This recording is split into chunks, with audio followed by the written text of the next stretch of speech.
Es un partido con muchísimo respeto ante স্টেডিয়ামে যারা ছিলেন এবং আলভেরাজকে বলটি দ্বিতীয়বার স্পর্শ করতে দেখেছেন, বলটাও নড়েছে। দয়া করে তারা হাত তুলুন। সংবাদ সম্মেলনে উপস্থিত সাংবাদিকদের প্রতি এভাবে অনুরোধ জানান অ্যাটলেটিকো মাদ্রিদের কোচ ডিয়েগো সিমিওনে। তবে কেউ হাত তোলেননি। সিমিওনে তাই চলে যান পরের প্রশ্ন উত্তরে। তবে আর্জেন্টাইন কোচের রেখে যাওয়া প্রশ্নে উত্তাল চ্যাম্পিয়ন্স লিগ।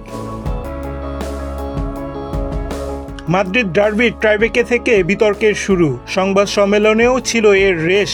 তবে ট্রাইবেকে হুলিয়ান আলভারেজ বলটিতে দ্বিতীয়বার স্পর্শ করেছিলেন কিনা তা নিয়ে তর্ক বিতর্ক যে বেশ কিছুদিন ধরে চলবে তাতে কোনো সন্দেহ নেই। চ্যাম্পিয়ন্স লিগের শেষ 16 ফিরতি লেগে অ্যাটলেটিকো মাদ্রিদের মাঠে 1-0 গোলে হেরে যায় রিয়াল মাদ্রিদ।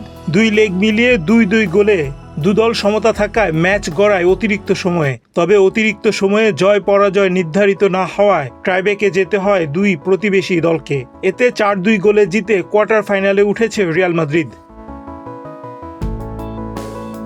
অ্যাটলেটিকোর হয়ে দ্বিতীয় শটটি নিতে আসেন আলভারেজ।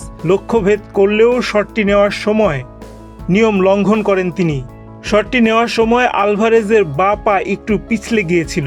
ডান পায়ে শট নেওয়ার আগে আলভারেজের বাঁ পা লেগেছিল বলে, যা নিয়মের পরিপন্থী। ট্রাইবেকে শট নিতে হয় ওয়ান টাচে। আর্জেন্টাইন তারকার বাঁ পা বলে লাগার দৃশ্য ভিডিও রিপ্লে দেখে বোঝা কঠিন।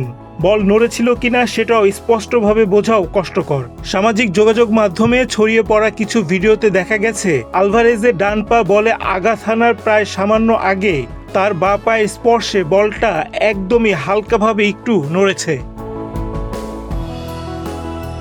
স্লো মোশন রিপ্লে নড়ার মুহূর্তটি পরিষ্কারভাবে বোঝা কঠিন। তবে ভিডিও অ্যাসিস্ট্যান্ট রেফারি VAR নিয়ম লঙ্ঘন করায় আলভারেজের গোলটি বাতিল করে। সিমিওনে ব্যাপারটি মেনে নিতে পারেননি। এদিকে রেফারির সিদ্ধান্তের অভিযোগ করায় সাবেক ক্লাব অ্যাটলেটিকো মাদ্রিদের সমালোচনা করেন রিয়ালের গোলকিপার থিবো কোর্তোয়া। প্রায় একই সুরে কথা বলেন রিয়ালের কোচ কার্লো আনচেলত্তি। ইতালিয়ান এই কোচের মতে রেফারির সিদ্ধান্ত সঠিক। বার্তা সংস্থা অ্যাসোসিয়েটেড প্রেস AP জানিয়েছে, ফুটবলের আইনে বলা হয়েছে বলে প্রথম স্পর্শের পর পেনাল্টি যিনি নিয়েছেন তিনি অবশ্যই আবারও বলটি স্পর্শ করতে পারবেন না যতক্ষণ না পর্যন্ত আরেকজন ফুটবলার সেটি স্পর্শ করেছেন।